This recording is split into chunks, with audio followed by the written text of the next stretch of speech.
आज हम स्टार्ट करेंगे कॉस्ट अकाउंटिंग का chapter unit and output costing. Unit और आउटपुट कॉस्टिंग में देखेंगे कि कॉस्ट शीट कैसे प्रिपेयर होती है। ठीक है, तो हमारा आज का चैप्टर हमारा है यूनिट एंड आउटपुट कॉस्टिंग। सबसे पहले बात करते हैं कॉस्ट की।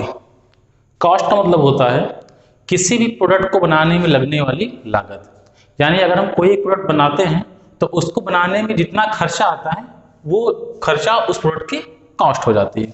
ठीक है, कॉस्टिंग का मतलब होता है किसी भी प्रोडक्ट की कॉस्ट निकालना। किसी प्रोडक्ट की कॉस्ट निकालने को बोलते हैं हम लोग कॉस्टिंग। ठीक है, आउटपुट का मतलब होता है जो भी प्रोडक्ट बनके तैयार हुआ। ठीक है, अगर शुगर फैक्ट्री की बात करें तो शुगर फैक्ट्री के लिए रॉ मटेरियल हो गया आपका गन्ना, और उस केस में आउटपुट क्या होगा आपका? आउटपुट आपका होगा चीनी। ठीक है, तो आउटपुट कॉस्टिंग का मतलब होता है जो भी हमारा आउटपुट बनके तैयार हुआ, जो भी हमारा फिनिश्ड प्रोडक्ट है उसकी कॉस्ट निकालना, उसे बोलते हैं कॉस्टिंग। ठीक है, तो कॉस्टिंग मतलब होता है किसी प्रोडक्ट की कॉस्ट फाइंड आउट करना। अब यूनिट और आउटपुट, यूनिट मतलब होता है किसी सिंगल प्रोडक्ट की कॉस्ट फाइंड आउट करना। इस चैप्टर में हम किसी प्रोडक्ट की टोटल कॉस्ट और कॉस्ट पर यूनिट कैसे फाइंड आउट करते हैं ये पढ़ेंगे। ठीक है, तो सबसे पहले देखते हैं कॉस्ट को यहाँ पे दो टाइप से मेनली डिवाइड किया गया। कॉस्ट दो टाइप की होती है, एक होती है डायरेक्ट कॉस्ट, एक होती है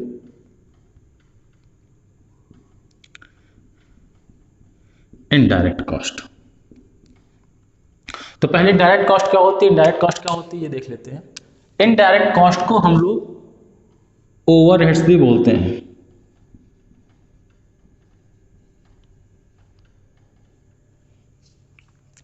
डायरेक्ट कॉस्ट का मतलब ऐसी कॉस्ट जो प्रोडक्शन के साथ चेंज हो जाए, वो होती है हमारी डायरेक्ट कॉस्ट। इन केस अगर हम कोई प्रोडक्ट बनाते हैं तो उसमें लगने वाला मटेरियल क्या होता है? हमारी डायरेक्ट कॉस्ट होती है। हम जितना ज्यादा प्रोडक्शन करेंगे हमारा मटेरियल प्रोडक्ट में उतना ज्यादा लगेगा। तो कैसा डायरेक्ट कॉस्ट का मतलब होता है ऐसे cost which change with production.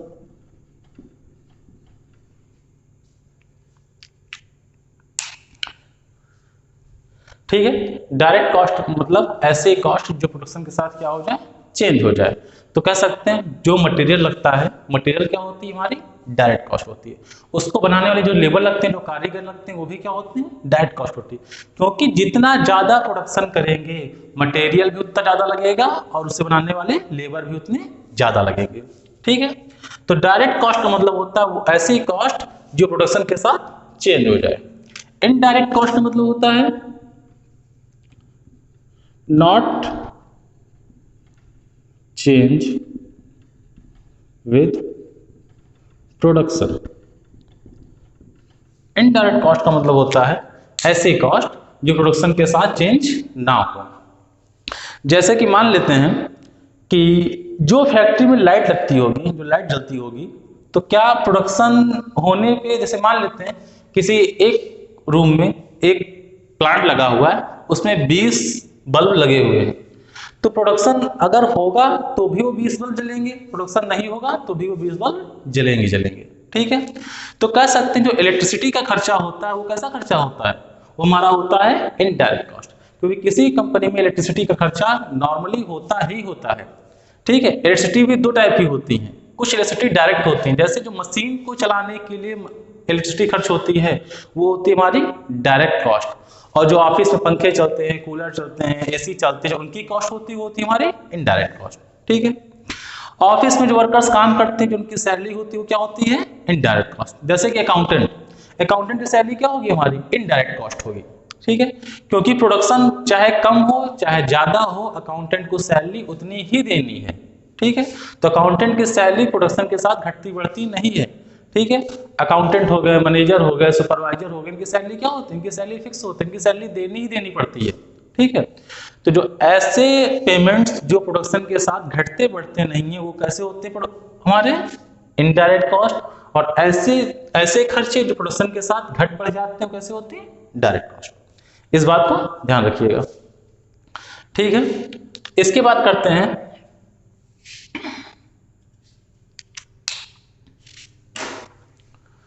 इसका, देखते हैं लोग कॉस्ट शीट क्या होती है।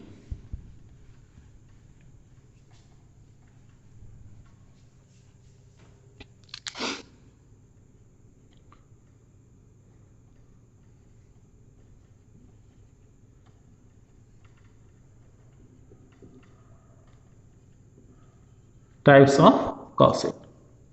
कॉस्ट शीट मेनली 4 टाइप की होती है। पहली होती है simple cost sheet,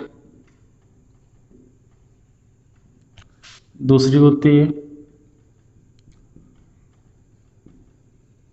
cost sheet with profit, next है हमारी cost sheet with statement of profit,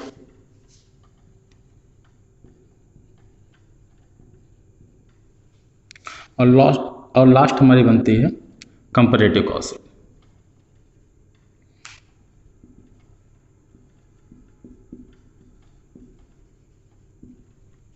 ठीक है, तो इस चैप्टर में हमें 4 टाइप की कॉस्ट शीट पढ़नी है, ठीक है। तो जो हमारी सबसे मेन कॉस्ट शीट है वो हमारी है कॉस्ट शीट विद प्रॉफिट। अगर कॉस्ट शीट विद प्रॉफिट आपने तैयार कर लिया तो मान लीजिए आपकी चारों कॉस्ट शीट तैयार हो जाएंगी, ठीक है। तो सबसे पहले हम देखेंगे इसमें कॉस्ट शीट विद प्रॉफिट का प्रोफार्मा फॉर्मेट क्या होता है, ठीक है।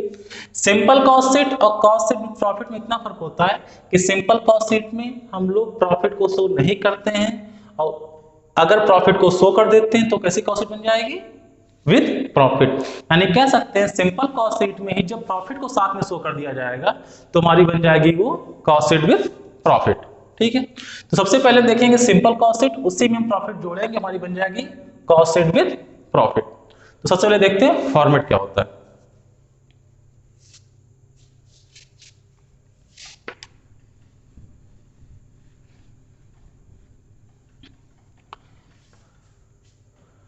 कॉस्ट शीट का मतलब होता है ऐसा स्टेटमेंट जो हमारे प्रोडक्ट की टोटल कॉस्ट और कॉस्ट पर यूनिट को शो करे, उसे बोलते हैं कॉस्ट शीट।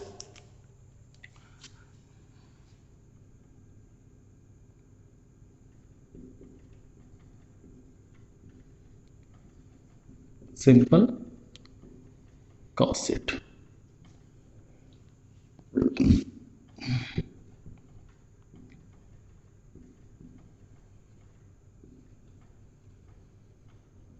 जिस ईयर के लिए बना रहे होंगे वो ईयर लिख देंगे हम लोग।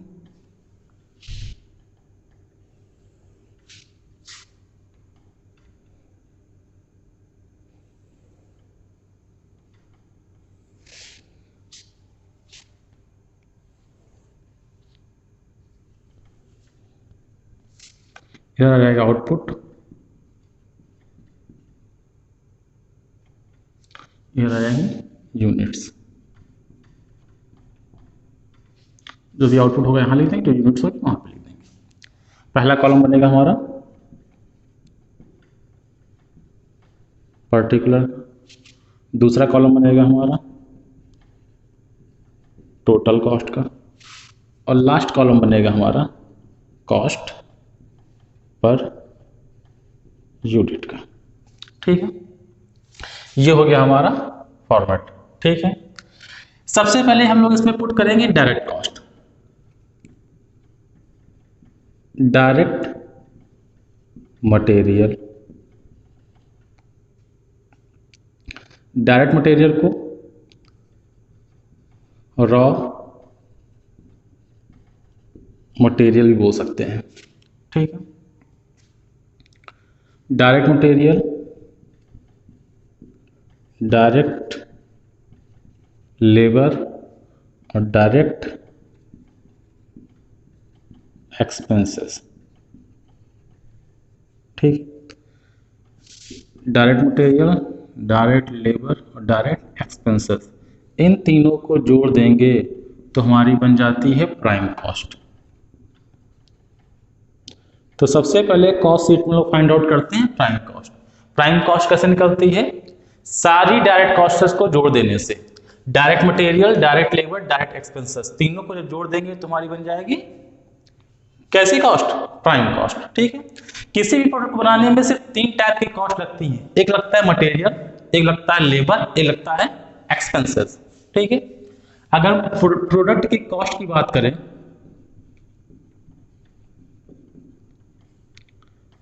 प्रोडक्ट में 3 ही कॉस्ट लगती है।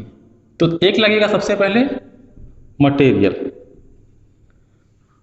फिर लगेगा लेबर, और फिर होंगे कुछ खर्चे। ठीक है।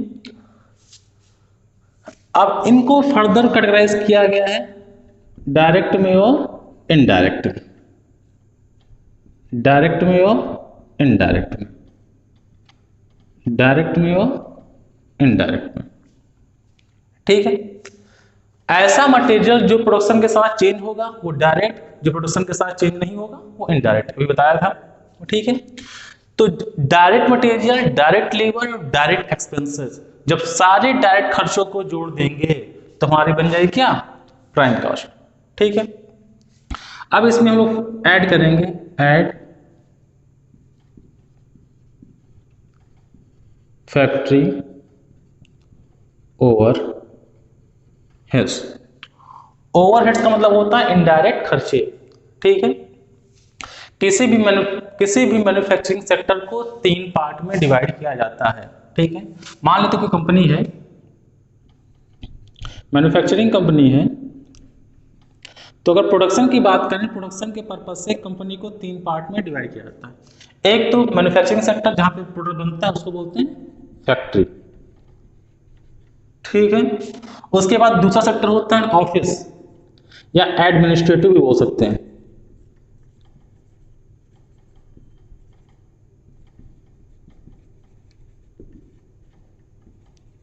Administration department.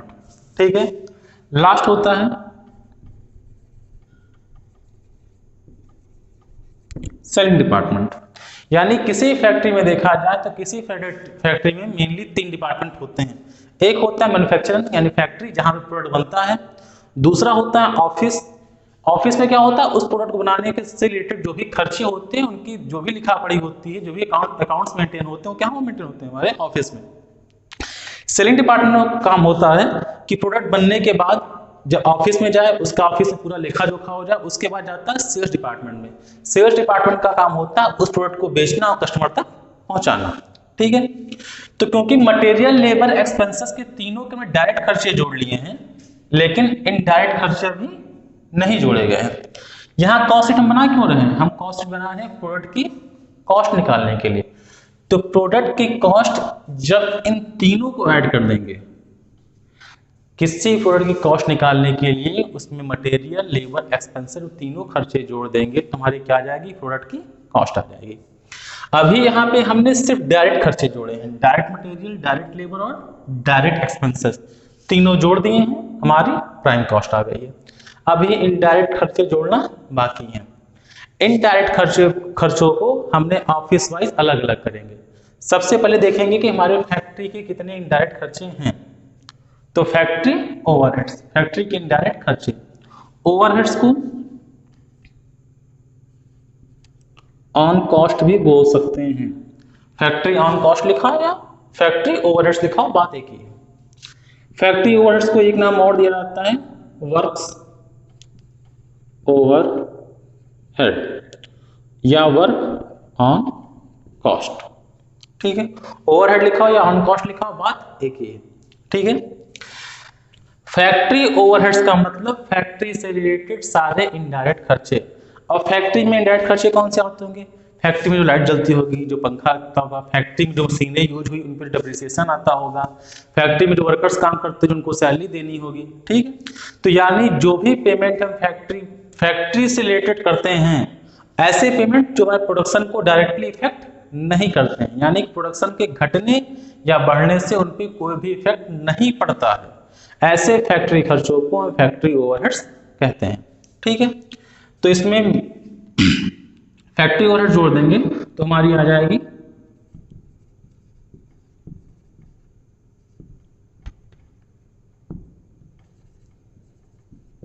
फैक्ट्री कॉस्ट या वर्क कॉस्ट।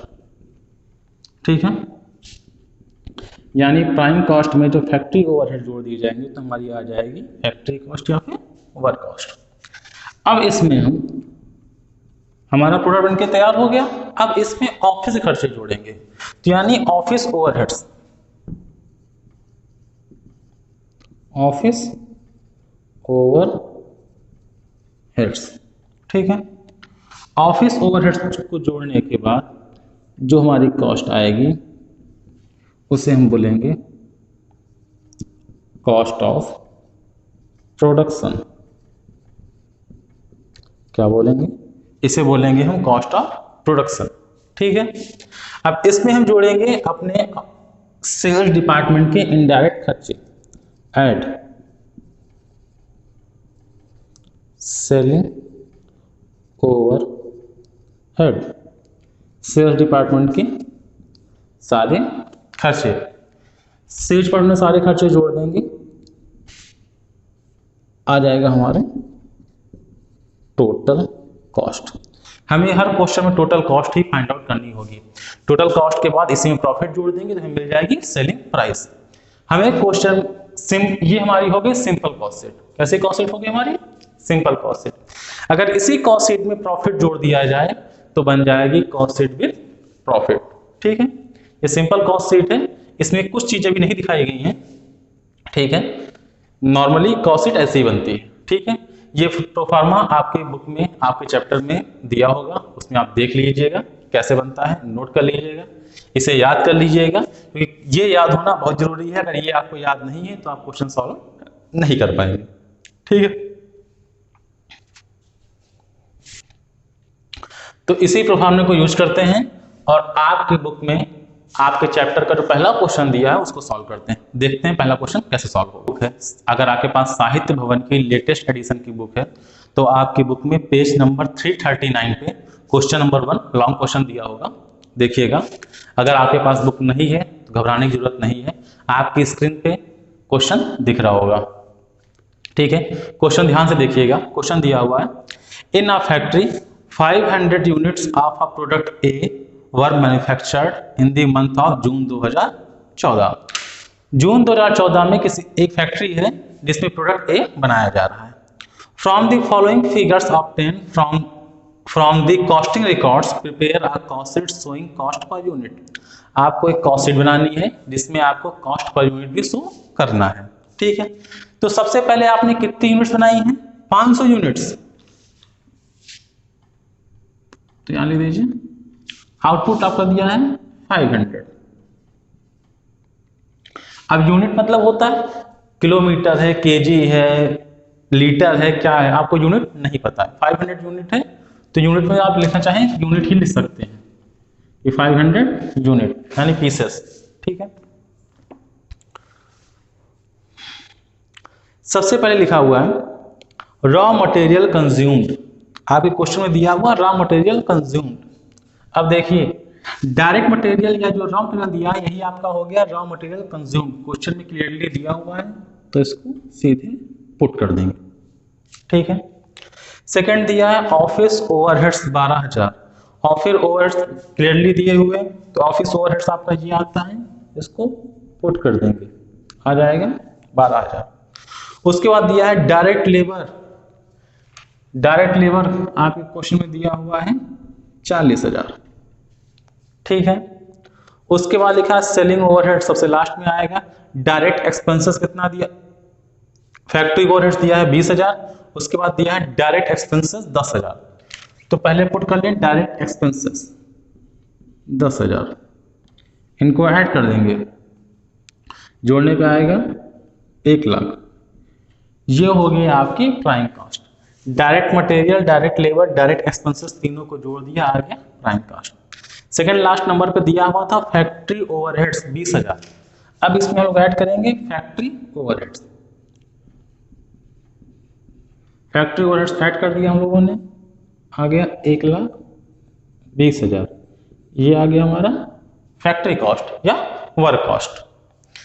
ठीक है, उसके बाद दिया हुआ था ऑफिस ओवरहेड्स 12,000 हम लिख चुके हैं, इसको ऐड कर देंगे तो आ जाएगा कॉस्ट ऑफ प्रोडक्शन 1,32,000। और सबसे लास्ट में दिया, सॉरी ऊपर से 4th नंबर पे दिया हुआ था सेलिंग ओवरहेड्स कितना, 8,000। ठीक है, तो सेलिंग ओवरहेड 8,000 रुपये हम ऐड कर देंगे, आ जाएगा 1,40,000। ये हो गई हमारी टोटल कॉस्ट। क्वेश्चन में कह रहा था कि आपको कॉस्ट शीट बनानी है शोइंग कॉस्ट पर यूनिट, यानी आपको कॉस्ट पर यूनिट भी शो करनी है। तो यहाँ पे आप लोग कितने यूनिट्स प्रोड्यूस कर रहे थे, 500 यूनिट्स। अब टोटल कॉस्ट को हर स्टेप पे इस 500 से डिवाइड करेंगे तो आपका आ जाएगा कॉस्ट पर यूनिट। 500 से डिवाइड करेंगे पहला तो आ जाएगा 100, फिर 40,000 डिवाइड बाई 500 आ जाएगा 80, फिर 10,000 डिवाइडेड बाई 500 आ जाएगा 20, ऐड कर देंगे आ जाएगा 200, इसको डिवाइड करेंगे तो आ जाएगा 40।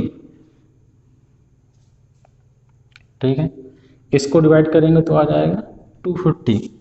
12 को डिवाइड करेंगे 12,000 डिवाइडेड बाई 500 आ जाएगा 24, ऐड कर देंगे जाकर 264। 8,000 डिवाइडेड बाई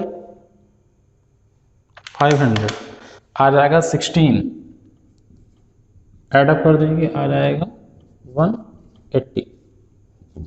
अगर 1,40,000 को हम 500 से डिवाइड करेंगे तब भी हमारा 280 आएगा, तब भी हमारा 280 ही आएगा। ठीक है, बुक में आंसर देख लीजिएगा, आपका यही आंसर दिया होगा। तो आपका पहला क्वेश्चन ऐसे ही सॉल्व होगा। आपके पहला क्वेश्चन बहुत ही आसान दिया हुआ था, सारी चीजें उसमें कैलकुलेट करके दे दी थी। जैसे इस क्वेश्चन में आपका factory overheads, office overheads, selling overheads calculate करके दे दिया था। आगे जो क्वेश्चन आएंगे उसमें आपको ये ओवरहेड्स फाइंड आउट करने होंगे। ठीक है, यानी फैक्ट्री ओवरहेड्स, सेलिंग ओवरहेड्स और ऑफिस ओवरहेड्स और सेलिंग ओवरहेड्स ये डायरेक्टली क्वेश्चन में नहीं दिए होंगे। ठीक है, इनके हेड्स दिए होंगे, आपको हेड देख के पहचानना पड़ेगा कि कौन सा हेड किस कॉलम में जाएगा। ठीक है, तो आज के लिए इतना ही। अपनी नेक्स्ट वीडियो में हम देखेंगे कि क्वेश्चन नंबर 2 को कैसे सॉल्व करते हैं।